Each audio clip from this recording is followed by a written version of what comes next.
ரொம்ப நாளைக்கு அப்புறமா அரச முத்திரையோட இருக்கிற ஒரு முக்கியமான கல்வெட்டை இன்னைக்கு நம்ம பார்க்க போறோம். கடந்த 2 வருஷமா தொடர்ந்து நம்ம மினிட் டிராவலர் சேனல்ல பார்த்துட்டு வர நண்பர்களுக்கு அரச முத்திரைகள் மீதான என்னோட காதல் கண்டிப்பா தெரிஞ்சிருக்கும். கடந்த ஜூலை 2025 அயன் கொல்லங்கொண்டான் கிராமத்து கண்மாயில நம்ம பதிவு செஞ்ச மடைத்தூண் கல்வெட்டுல பாண்டியர்களோட அரச முத்திரையை பார்த்தோம். அதுக்கப்புறமா இப்பதான் மறுபடியும் ஒரு அரச முத்திரை கல்வெட்டு கண்ணில் பட்டிருக்கு. இன்னைக்கு நம்ம பார்க்க போற கல்வெட்டு அயன் கொல்லங்கொண்டான் கல்வெட்டுக்கு சரியா 100 வருடங்கள் பிந்தையது. திரு பாலமாறன் அவர்கள் கொஞ்ச நாளைக்கு முன்னாடி ஒரு கல்வெட்டு வீடியோவோட கமெண்ட்ல நம்மளோட ஐடியா டேக் பண்ணியிருந்தாங்க.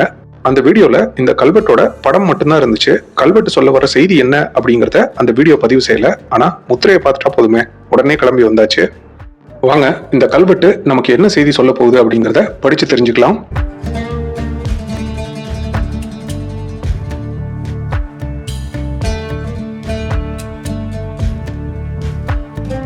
நல்ல பெரிய கருங்கல் எடுத்து செவ்வக வடிவத்துல கனசதுரமா செதுக்கி சுத்தி சுத்தி கல்வெட்டு அடிச்சிருக்காங்க.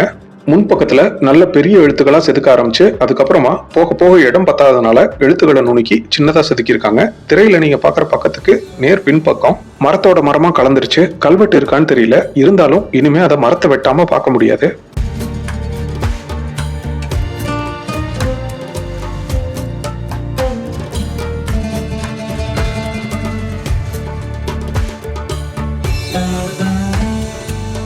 நல்ல அழுத்தமா செதுக்கப்பட்ட சென்றுடன் கூடிய இணையகையில் முத்திரை இன்னும் எத்தனை நூற்றாண்டுகள் ஆனாலும் தேயாது. பாண்டியர்களோட இந்த அரச முத்திரைக்கு பக்கத்திலேயே திருவாளி சக்கரம் இருக்கு. பாண்டிய முத்திரையும் திருவாளி சக்கரமும் ஒரே கல்வெட்டுல இருக்கிறதுனால பாண்டியர்கள் காலத்துல பெருமாள் கோயிலுக்கோ அல்லது ஏதாவது ஒரு வைணவ தளத்துக்கோ வழங்கப்பட்ட நிலதானத்தை பத்தின கல்வெட்டு இது அப்படின்னு படிக்காமையே செய்தியை புரிஞ்சுக்கலாம். ஆனா எந்த பாண்டிய மன்னர் எந்த வைணவ தளத்துக்கு எங்க இருக்கிற இடத்த தானமா கொடுத்தாருன்னு தெரிஞ்சுக்கணும் அப்படின்னா கல்வெட்டை கண்டிப்பா படிச்சுதான் ஆகணும். வாங்க பார்க்கலாம். இதோ இந்த இடத்துல பாருங்க, சகாத்தம் அப்படின்னு தெரியுதா? கல்வெட்டோட முதல் வரி சுபமஸ்து சகாத்தம் 1483 அப்படின்னு ஆரம்பிக்குது. அதாவது கிபி 1558 தென்காசி பாண்டியர்களோட காலம். தொடர்ந்து வர வரிகள் கிரந்தத்துல இருக்கு. கிபி 1500க்கு பிந்தைய கல்வெட்டுல முதல் முறையா கிரந்தத்தை நான் பாக்குறேன். இதை பத்தி தோழர் பொன் கார்த்திகேயன் கிட்ட கேட்டபோது ஒரு சுவாரஸ்யமான தகவல் கிடைச்சது. அது என்ன அப்படின்னா, தென்காசி பாண்டியர்கள் 13ஆம் நூற்றாண்டை சேர்ந்த மாரவர்மன் சுந்தர பாண்டியன் முதலான பாண்டிய மன்னர்களான தங்களோட முன்னோர்களை முன்மாதிரியா வச்சிருந்திருக்காங்க. ஒரு கட்டத்துல 13ஆம் நூற்றாண்டுல வாழ்ந்த பாண்டிய மன்னர்களோட அதே மெய்கீர்த்திகளை தென்காசி பாண்டியர்களும் பயன்படுத்த ஆரம்பிச்சிருக்காங்க. இங்க இருக்கிற கிரந்த பகுதி 13ஆம் நூற்றாண்டுல வாழ்ந்த மன்னர் விக்ரம பாண்டியரோட மெய்கீர்த்தி. இதுல சுபமஸ்து சகாத்தம் 1483 மேற்செல்லான் என்ற ஸ்வஸ்தி ஸ்ரீ புவனேக வீர சந்திரகுல பிரதாப மதுரா மகேந்திர ஜெயந்தமங்கல புரவராதீஸ்வர க்ஷேமாசுர நரசிம்மகே தமோதிவாகர சோழ சித்தாவ பாலகலோகித செனம் தேவ பிராமண ஸ்தாபனாச்சாரிய கோ ஜடிலவர்ம அப்படின்னு இருக்கு. மெய்கீர்த்தியோட மிச்ச பகுதி மண்ணுக்குள்ள புதஞ்சிருக்கு. இதுல புவனேக வீர அப்படின்னா உலகத்துல சிறந்த ஒரே வீரன் அப்படின்னு அர்த்தம். வீர சந்திரகுல பிரதாப மதுரா மகேந்திர அப்படின்னா வீரம் மற்றும் புகழ்மிக்க சந்திரகுலத்தை சேர்ந்த மதுரையின் அரசன் அப்படிங்கிற மாதிரி பொருள் வருது. பின்னாடி வர வரிகள் மன்னரோட பட்டப்பெயர்களா இருக்கலாம்.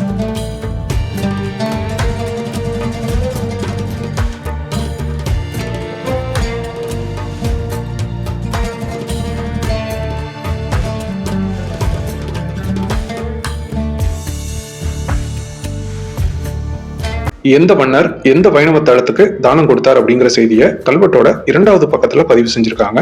கல்வெட்டும் மரமும் ஒன்னோடு ஒன்னா கலந்துட்டதுனால கல்வெட்டு வாசிக்கிறத கேமரால பதிவு பண்றது ரொம்ப சிரமமா இருந்துச்சு. ஆனா செய்தியை நேரடியா படிக்கும் போது எனக்கு கிடைக்கிற ஃபீல் உங்களுக்கும் கிடைக்கணுங்கிறதுக்காக முடிஞ்ச வரைக்கும் படிச்சுக்கிட்டே ரெக்கார்ட் பண்ண முயற்சி பண்ணியிருக்கேன். பார்த்துட்டு என் கூடவே கல்வெட்டை வாசிக்க முடிஞ்சதா அப்படின்னு கண்டிப்பா கமெண்ட்ல சொல்லுங்க. கல்வெட்டுக்கு பின்பக்கத்தோட 2வது வரியில பெருமாள் அழகன் பெருமாள் அப்படின்னு தெரியும். இறுதி எழுத்து ழு மாதிரி தெரியுதா? அது பெருமாள் அப்படிங்கிற வார்த்தையோட குறியீடு. அழகன் பெருமாள் அப்படிங்கிறது பெயரோட முதல் பாதி தான். அடுத்த பாதியை இந்த இடத்துல இருந்து படிக்க முடியாது, மரத்துக்கு பின்னாடி போகணும். வாங்க போலாம்.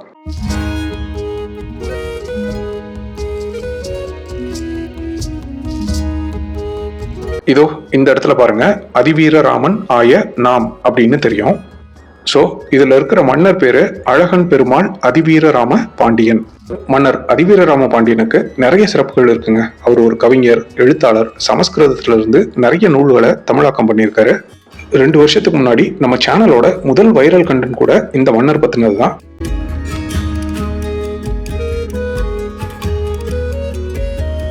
மன்னரோட பேரை தொடர்ந்து இதோ இந்த இடத்துல பாருங்க திருமல்லிநாட்டு சீவில்லிபுத்தூர் அப்படின்னு கல்வெட்டுல தெரியும். பாண்டியர்களோட காலத்துல இப்போதைய திருவில்லிபுத்தூரை சுத்தி இருக்கிற பகுதிகளை மல்லிநாடு அப்படின்னு அழைச்சிருக்காங்க. இப்போ நாம அதை ஸ்ரீவில்லிபுத்தூர் அப்படின்னு சொல்றோம். அதை தமிழ் படுத்தும் போது திருவில்லிபுத்தூர் அப்படின்னு போடுறோம். ஆனா பாண்டியர் காலத்து பேரு சீவில்லிபுத்தூர். அதுக்கு சான்றுதான் இந்த கல்வெட்டு.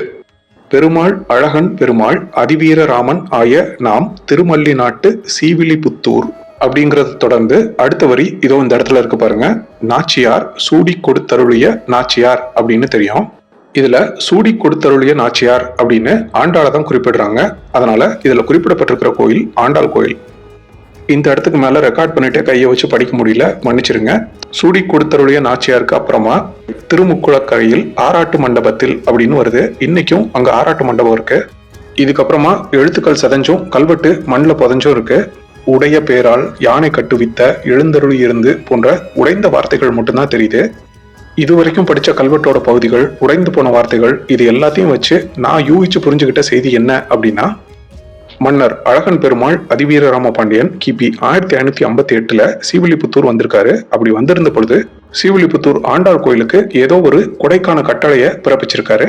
அந்த கட்டளையை பிறப்பிக்கும் போது மன்னர் திருமுக்குளக்கரையில இருந்த ஆராட்டு மண்டபத்துல இருந்திருக்கணும், அல்லது சூடி கொடுத்தருளிய நாச்சியார் ஆராட்டு மண்டபத்துல எழுந்தருளி இருந்திருக்கணும். சரி, ஆண்டாள் கோயிலுக்கு இதை செய்யணும்னு கட்டளையை போட்டாச்சு, அதுக்கான பணம் எங்க இருந்து வரும் அப்படின்னு யோசிக்கணும்ல.